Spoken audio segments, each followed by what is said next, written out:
జిల్లా ఉంగుటూరు నియోజకవర్గంలో మరో జనసేన వీరంగం ఆలస్యంగా వెలుగు చూసింది. ఈ నెల 8వ తేదీ రాత్రి ఉంగుటూరు టోల్ ప్లాజాకు మద్యం బాటిళ్లు రవాణా చేసే మినీ వ్యాన్ చేరుకుంది. వాహనానికి ఎలో బోర్డు ఉండడంతో టోల్ కట్టాల్సిందిగా సిబ్బంది చేశారు.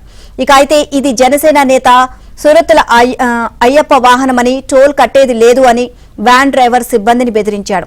అయినా సిబ్బంది గేట్ తీయకపోవడంతో వ్యాన్ డ్రైవర్ అయ్యప్పకు ఫోన్ చేశాడు. క్షణాల్లోనే టోల్ ప్లాజా వద్దకు వచ్చి టోల్ సిబ్బందిపై దుర్భాషలాడుతూ జనసేన నేత అయ్యప్ప దాడి చేశాడు.